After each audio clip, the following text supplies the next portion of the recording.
get into my presentation here mode here. Give me just a second, sorry. It takes a little bit. Okay.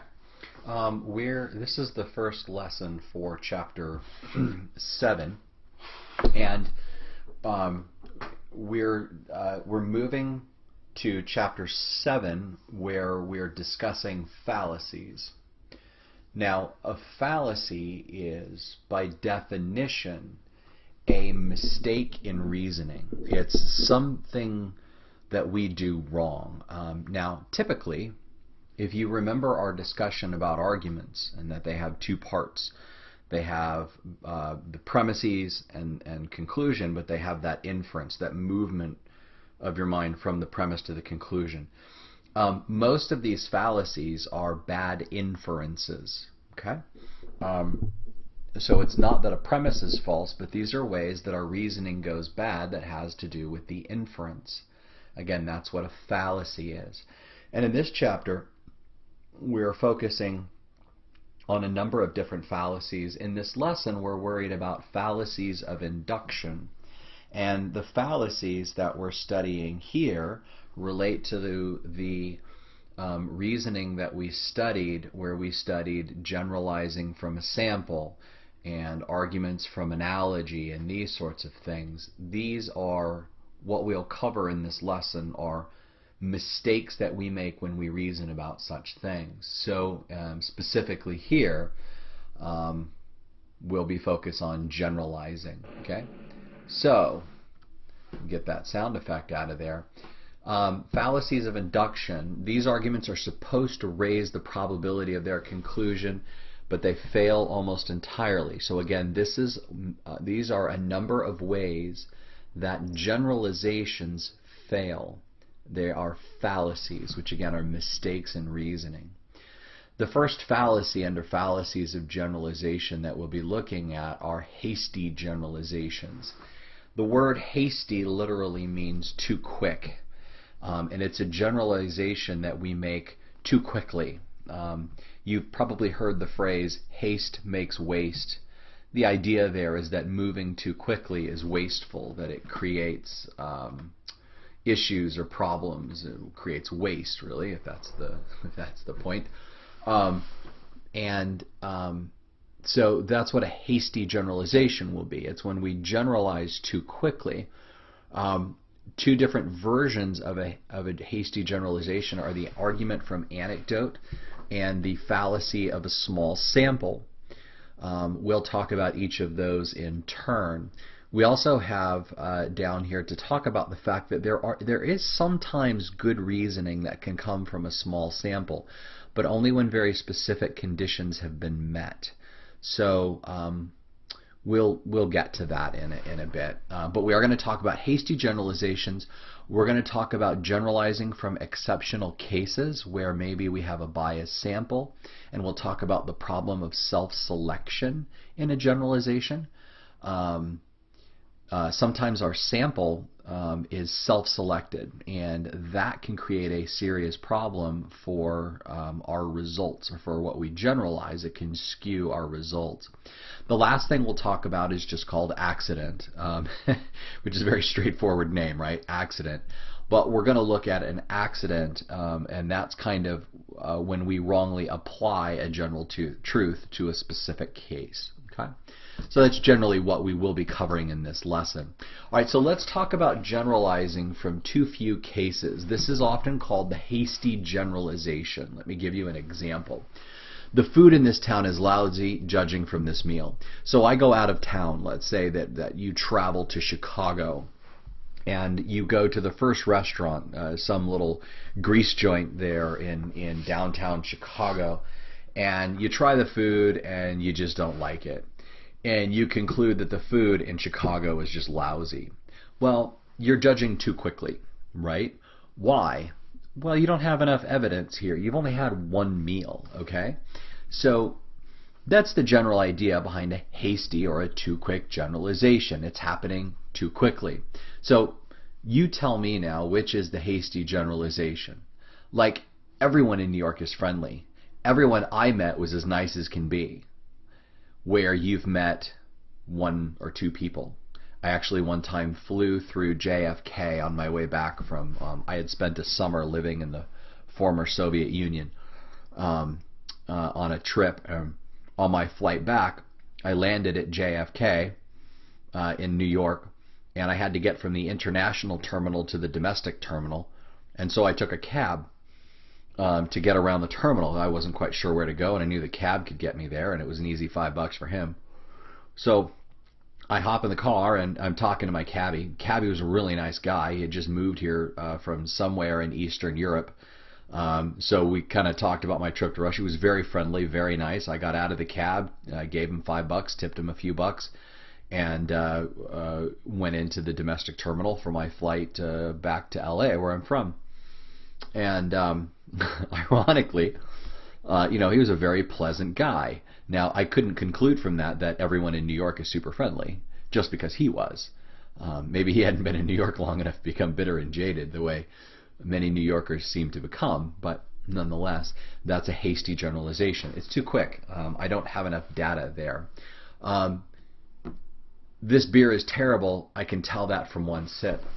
Is that a hasty generalization? The answer is going to be no.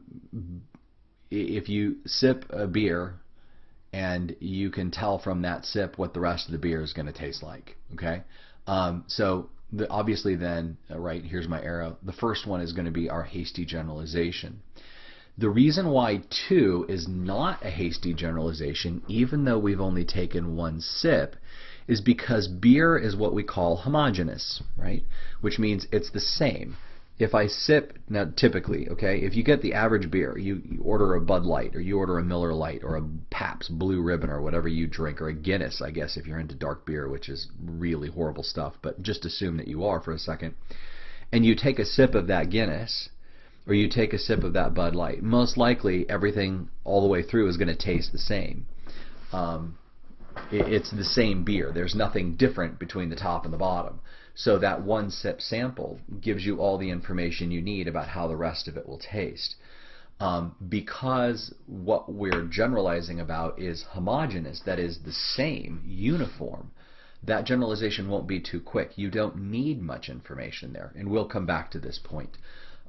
That's the point we were making, that some generalizations off of small samples are not always bad, and this is an example. Another question, is this a hasty generalization? Man, old folks around here are terrible drivers. Did you see that old coot passing me on the right? This is me complaining about my drive to work up 161. Seems like I always get stuck behind some seasoned citizen who takes driving slow as a very serious sport, a very serious pastime. And typically getting in my way. So here we're forming a generalization about old folks, and we're saying that they're terrible drivers. Why? Well, I got passed on the right by some old coot, I guess. I'm not exactly sure what a coot is, but I thought it was funny. There's an old coot. Okay? Is this a hasty generalization? Absolutely. Why? Well, this is a sample of one in a fairly diverse population. Elderly people who drive are fairly diverse, and I know some old people that punch it when they drive.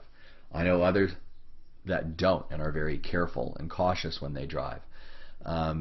It's not an homogeneous group. It is a very diverse group, and so my sample of one is too quick. It's hasty. So yes, that is a hasty generalization. All right, a little bit more about hasty generalizations. They really come in two forms, okay? Or these are two common forms, I should say. I think there are actually more forms than this, but these are two very common forms that I want you to be aware of. The first is the argument from anecdote, and the second is the fallacy of the small sample. Okay? Sometimes hasty generalizations take the form of arguing from anecdote, which presses the question, what is an anecdote? Okay? An anecdote is nothing more than a story. An anecdote is just a story. Whenever I tell a story in my lessons, I'm giving you an anecdote. When I told you about my trip to Russia and my time with that taxi driver in JFK, that's an anecdote. It's just a story that I'm telling. Okay?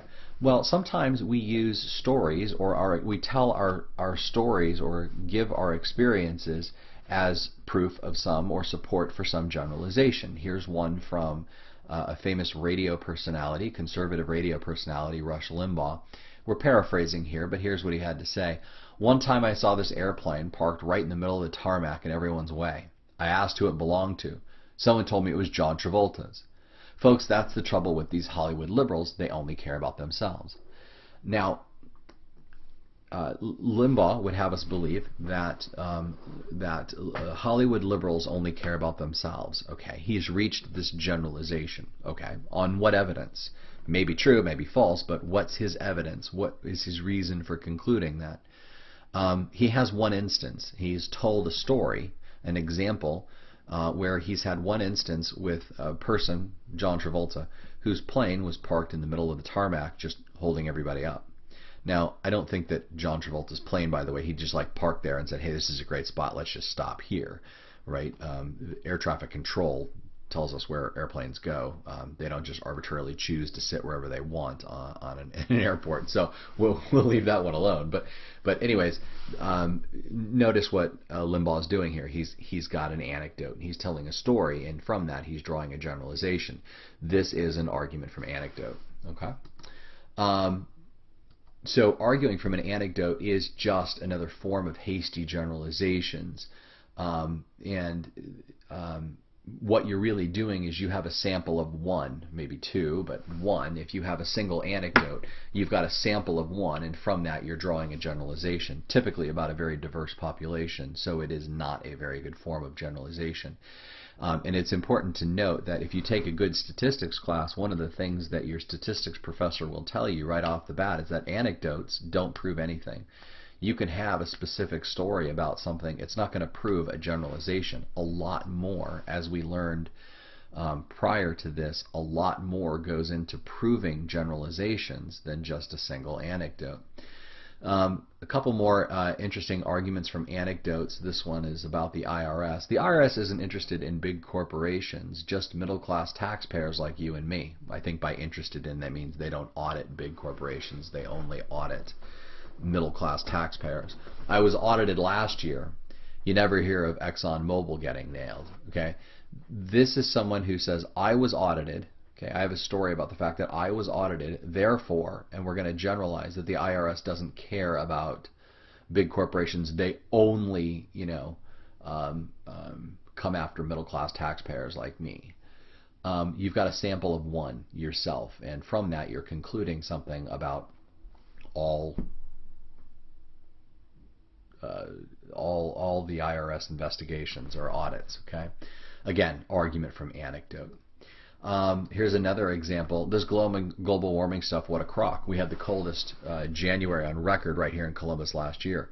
This is actually true. A couple of years ago, we had the coldest January on record. I think it was now 2 or 3 years ago, 3.5. It depends on what time of the year you're listening to this lesson. But it was not too awfully long ago. It's true that we had the coldest January on record in Columbus. That one instance doesn't disprove global warming as a general trend. The world very well could be warming. It's just that we happen to have an exceptionally cold winter in the middle of that. But the average temperatures range over much more than just that one day. All right, or that 1 month, I should say. Okay. Typically, by the way, people use anecdotes like this to refute some generalization that's been made. So what we'll do is there's a generalization out there like that global warming is true, that the Earth is, and what people do is they'll use an anecdote to refute that generalization. Again, anecdotes are a sample of one. They don't prove anything. For every generalization, you have to understand that there are exceptions to that generalization. A generalization doesn't always hold true.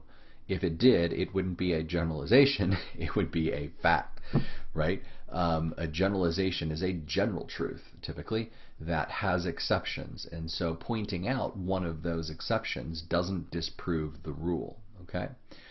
If I say most people who live in Ohio are kind, nice, and decent, whether that's true or false has nothing to do with the fact that, for example, recently in the news, a high school boy was arrested in Hilliard for I think it was Hilliard, for planning a Columbine type attack on the school. That one exception doesn't disprove the rule that most people here are pretty nice. Okay? No. Yeah, anyways. All right, let's keep going here. So it won't work. Arguing from an anecdote is nothing more than generalizing from usually a simple case or two, and that's something that you have to be very careful about. Something that we learned very much in the last session. Your samples need to be larger. The margin of error on a sample of 1 is huge. If you'll remember, going through our book, we had the table where we had sample size and then margin of error and then range, and that's, for your point of reference, what we're talking about. Remember, a sample of 10 had a margin of error or plus or minus 30%, which gave us a range of 60%. That was a sample of 10. Now imagine the margin of error of a sample of 1. It's huge. It's very, very huge. So a sample of 1 is not a very good way to go. It doesn't refute anything. It doesn't prove anything. It's an anecdote. It's a simple, small generalization. All right, so whatever you do, don't do that. The other problem here is not just an anecdote, but an anecdote is really an instance of a small sample, right? If we're using an anecdote, we're typically arguing from a sample of 1 or 2, which leads us to the second form of hasty generalization. That's just small sample. And you have to watch out for samples that are too small. The reason why is that small samples provide very, very weak support for something. So if I'm talking about, I don't know, Chihuahuas, for example. Here's a puppy Chihuahua. Not my favorite breed. They're not horrible, but I don't know, my favorite breed. Right? The fallacy of the small sample would be something like this. This Chihuahua bites, so all Chihuahuas bite. Okay, well, that one Chihuahua bites you. Doesn't mean that all Chihuahuas are going to be that way. Now notice, they're not telling a story. They're not saying, hey, I was totally bitten by this dog, all Chihuahuas bite. They're not giving an anecdote. They're just making a claim that this Chihuahua bit them, this specific one. And so all Chihuahuas bite. But the problem here is fundamentally the same. The sample is far too small to generalize here. Yeah, that Chihuahua bites, but dogs bite for a number of reasons. Maybe their owner, maybe that when the puppy was young, you know, there's the fear imprint stage is between 5 and 6 weeks, and puppies imprint with fear, and maybe had a bad experience with people, and he's just nervous around people. Or maybe as an 8-week-old, 10-week-old puppy, it wasn't socialized to people, and he's very leery of strangers. God only knows why a dog bites. Chihuahuas in particular, because they're a particularly jacked up breed of dog in my estimation, but I say that in jest. If you have a Chihuahua, nothing personal. I'm just not a big fan of Chihuahuas. Okay. Here we go. All right. Good reasoning from small samples. There are times when it would be okay to generalize from a small sample. Okay? And that is when, and we've talked about this already, but let's draw this point out and make it clearly. That is when the sample is taken from an homogeneous population. That is, it's taken from a population that's the same. In that case, a small sample is not going to be a problem. So if you sip a cup of coffee and you think that it's great, most likely you're going to like the rest of the coffee. You're going to enjoy every other sip from that coffee. Your sample was small, but because the coffee is homogeneous, you're good to go. You should be good to go. We said the same thing about beer earlier, right? You sip the top of a beer. If you like it, most likely you're going to like the whole beer. The only case where there are a few places where that might not be the case. If you order what's called a black and tan is usually like a very dark beer with a light beer. And the beers actually have different weights, so you get typically dark beer at the top and then the light beer at the bottom, and you can actually see a difference. Well, if you sip the top of that and you don't like the Guinness, that doesn't mean that you won't like the lighter beer. I'm calling it lighter. It's lighter in color.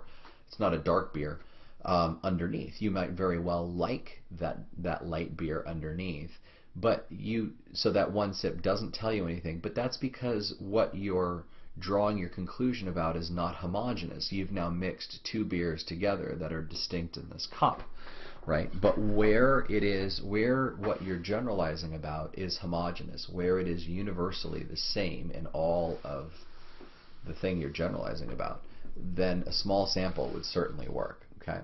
So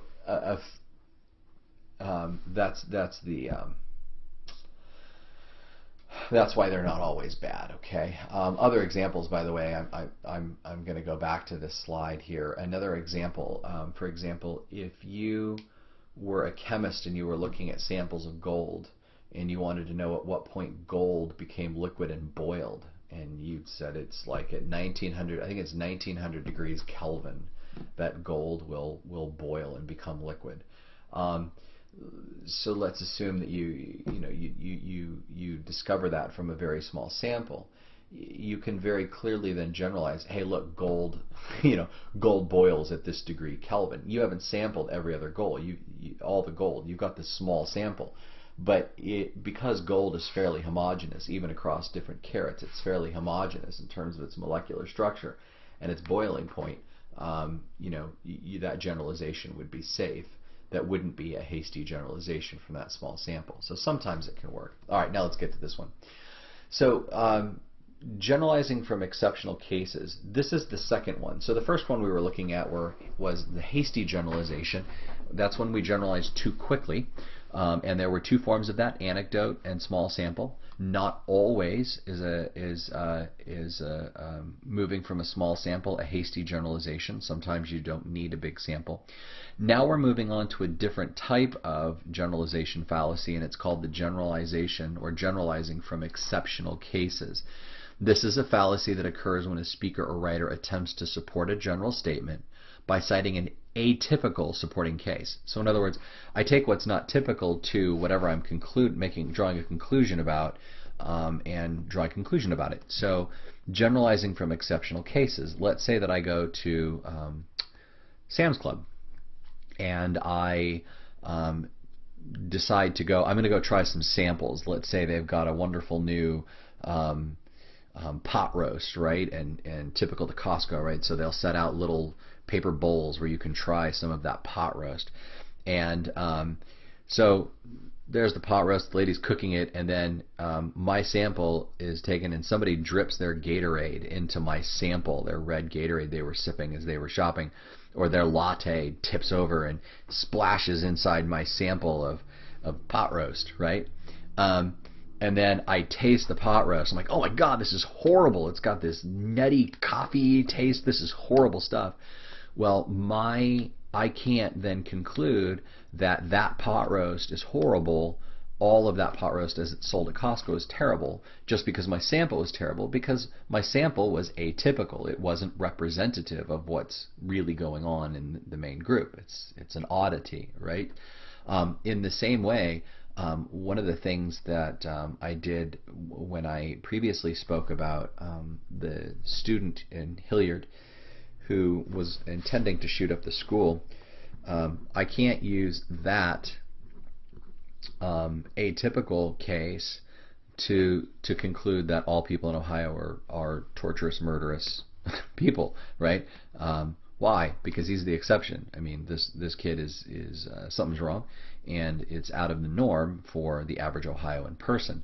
I'm then generalizing from an exceptional case. My sample is not typical to my target population. So there are two varieties of generalizing from exceptional cases. One is a biased sample. We have discussed this briefly in the prior section of the course where we talked about generalizing. A biased sample is something we've talked about. One of the things I alluded to in that lesson, but I haven't fully developed there as well, is the problem of the self-selection fallacy. So we'll talk about each of those in turn. Fallacy of a biased sample or from a biased sample is basing a generalization about a large heterogeneous, not homogeneous, right? Not homogeneous, but a heterogeneous, whatever, I don't know how you say it, population on an atypical or skewed sample. When we have a skewed or atypical sample, that is, a sample that's not representative of the general population, we have a biased sample. Okay, so let's go with an example that'll make it easier. So, judging from what car dealers say, most businesses now think the economy is improving. Now, notice that they're drawing the conclusion. Here's their generalization: the economy is getting better. How do they know that? Or actually their conclusion is that most business people think that the economy is getting better. Well, okay, if that's the generalization they're going to draw, what are they sampling? Well, they're only sampling car dealers, and that's not a good way to learn about most business people. Car dealers, car sales is a very special market, and what motivates car sales to go up and down is almost independent of the economy. And sometimes there are government programs and things to get car sales going. If you are old enough to remember the Cars for Clunkers or Cash for Clunkers program that the federal government initiated in the 2000s when car sales were plummeting and we needed to save all of the automakers. For them, business went really, really well for a while, even though it wasn't going well for everybody else. So asking just the business people, just the automobile salespeople about business generally, that's a bias sample. All right. More fallacy examples. This one is interesting. George W. Bush looked really popular in South America. Okay, why do we think that George Bush is really popular in South America? Well, look how many people came out to cheer when he went down there. So George W. Bush goes down to South America. When he's down there, there are a bunch of people who come out to cheer. Wow, they must really like him in South America. Now notice that our sample here is South Americans outside cheering, right? But our conclusion is about all South Americans. Well, South Americans outside cheering underrepresents all South Americans. In fact, it just doesn't include those who don't feel like going out. I'm sure there are plenty. South America's hot, so there are a lot of South Americans who just don't want to be outside sometimes, even to cheer on President Bush or former President Bush. So this is an atypical sample. All right. Okay. Self-selection fallacy. This is the one that I promised to talk with you about before. Let me give you an example. Most Americans have a favorable view of the president as a person, judging from an online survey conducted by CNN. Okay, now, CNN, Fox News, MSNBC, they will all typically conduct their own polls. And here's what they do. You'll watch their show, or a show on their channel, and they'll say, what do you think about this? Phone in and tell us. Now in that case, you have to think about who's responding to that survey. It's typically people who, well, for one, most people who listen to or view CNN or view MSNBC are on the political left. They are going to skew that data to the left. Most people who watch Fox News are on the political right, and anybody who answers a survey put out by Fox News is where Fox News invites them to call its viewers to phone in or to vote online. They're going to skew the data favorably for the conservative side of whatever issue, right? So with them self-selecting, saying I choose to be involved is an issue because they're already not representative. But the additional problem of self-selection is when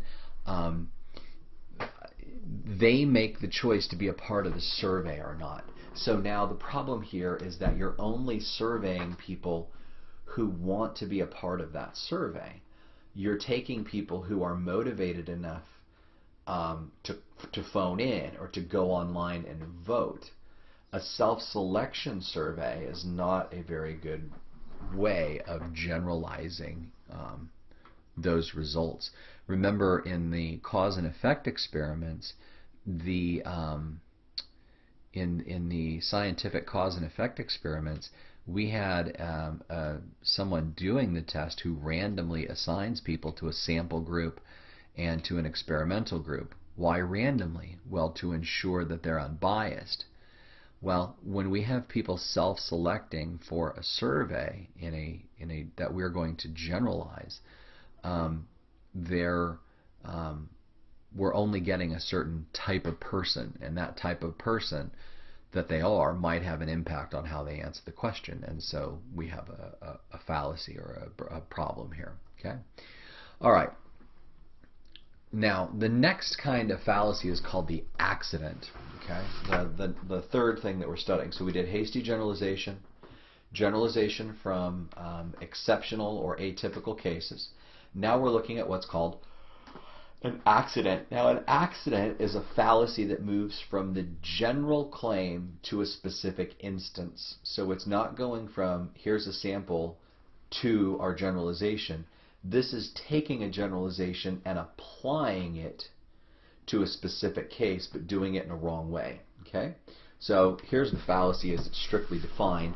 This fallacy of accident occurs when it is assumed that a general statement applies to a specific case, even though that case might be an exception. So here's an example.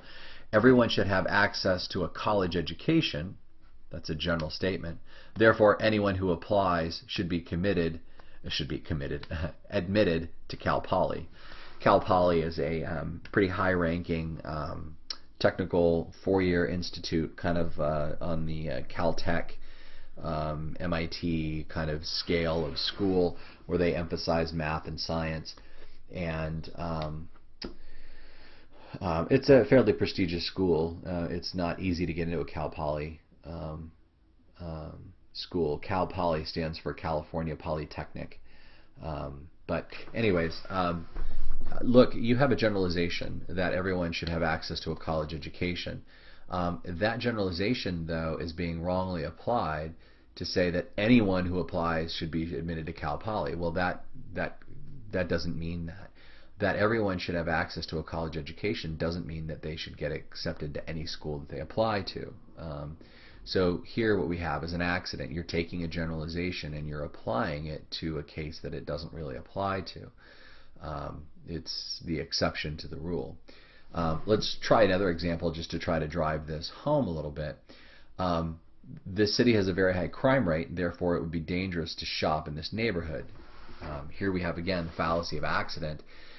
Here's the problem. We can't infer from the city's overall high crime rate that is the city's. Now remember, you're talking about a city has a lot of neighborhoods and areas, right? Think of New York City. It has Chinatown. It has all kinds of different places within New York City. Just because the city itself has a high crime rate, generally, that doesn't mean that a particular location in that city is going to have as high a crime rate. There are probably enclaves where the crime is much, much lower, where people tend to frequent and all these sorts of things. So here we are again, the fallacy of accident is taking that generalization and wrongly applying it to a specific case. All right, that's going to cover it for this batch of this lesson and this small batch of fallacies. So there you go.